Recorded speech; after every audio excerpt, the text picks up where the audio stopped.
শুভ সকাল সবাইকে। সেই দিন ছিল আমার ছেলের পুজো, মানে কার্তিক পুজো। কার্তিকটা আগের বছরেই আমার বাড়িতে ফেলেছিল, কিন্তু আমার এক দেওরের কার্তিক ফেলায় পাশেই তাদের পুজো হওয়ায় আমাদেরটা আর হয়নি, তাই এবছরই করলাম। জন্য এক সপ্তাহ আগে থেকেই তোড়জোড় চলছিল। আর এটা ছিল সেই দিনের সকালবেলা, যখন আমার বোন চলে এসেছিল। এসেই ওর ডিপার্টমেন্টে ছিল আলপনা। এই পুরো সার্কেল আলপনাটা দেখছো, ওটাও একাই করেছে। ওর হাতের কাজ এত সুন্দর, না বললে হয়তো তোমরা বিশ্বাসই করবে না। তারপরে আমরা বসে গেলাম আখ ঠাকুর তৈরি করার জন্য।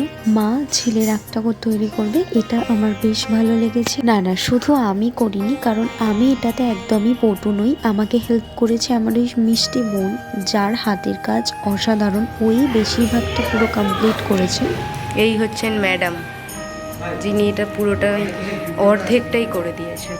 তোমরা আমার গলাটা শুনেই বুঝতে পারলে যে কার্তিক পুজোর দিন থেকেই, সকাল থেকেই আমার অবস্থাটা একদমই খারাপ হয়ে গিয়েছিল। আগের দিন ঠান্ডা লেগে গলার অবস্থা প্রায় খারাপ। চলে এসেছিল আমার কার্তিককে সাজানোর জন্য, আর আমি ওকে সমস্ত মালাগুলো রেডি করিয়ে ঠিক করিয়ে দিচ্ছিলাম। এটা হচ্ছে আমার ছোট মামি, যে ছাড়া পুজোর সমস্ত কাজ অসম্পূর্ণ।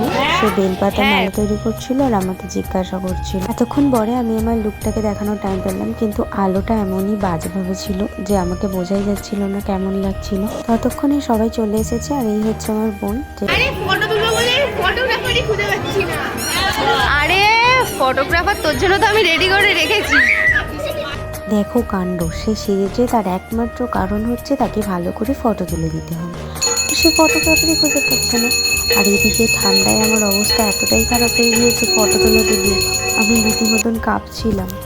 ছিল পুজোর শেষ ধাপ, সেখানে হোমের জন্য দাদু একদম হোম করে আবির দিয়ে সাজিয়ে নিয়েছিল। এরপরে দাদু আমার কার্তিককে আরতি করে নিল। তো যত সকাল হচ্ছিল মনটা কেমন যেন খারাপ খারাপ লাগছিল।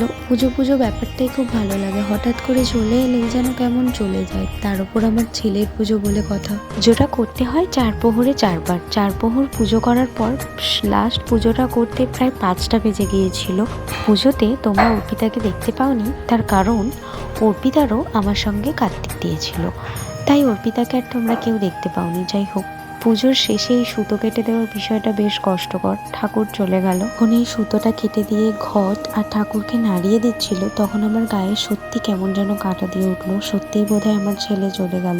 ঠিক পরিস্থিতিটির ঠিক সময় ও সত্যিই আমার কাছে সময় মতন চলে আসুক, এটাই ওর কাছে আমার প্রার্থনা। যেহেতু কার্তিক ঠাকুরকে বিসর্জন করতে নেই, তাই আমাদের সামনেই একটা মন্দির আছে যেখানে ঠাকুরকে দিয়ে আসতে হয়। যেটা হয়েছিল স্যাটারডে, পরের দিন যেহেতু সানডে ছিল, তাই আর ঠাকুরকে দিয়ে আসা হয়নি। তারপরের দিন সোমবার দিন ঠাকুরকে নামিয়ে সুন্দর করে বরণ করে নিল। এটা হলো আমার সানুরাকি, যে আমার ছেলেকে সুন্দর করে বরণ করে নিয়েছে। তারপরে আমি আমার ছেলেকে মিষ্টি খাওয়ালাম, কিন্তু যে ভিডিওটা আমার বর একদমই তুলতে ভুলে গিয়েছিল। পরে আমি কনে কাছুরিও নিয়েছিলাম, যেটার ভিডিও আর তোলেনি। যাই হোক, শর্টসে নিশ্চয়ই তোমরা ওটা দেখতে পাবে। তো কনে কাছুরি নিয়েছিলাম, তাই ঠাকুরের সাথে আমি আর যেতে পারিনি। যদি আজকের ভিডিওটা কিছু ভালো লাগে, please like, comment, share and subscribe করে পাশে থাকা বেল আইকনটিকে প্রেস করে দেবেন, যাতে আমার সমস্ত ভিডিওর নোটিফিকেশন সবার কাছে পৌঁছে যায়। আজকের মতন বাই।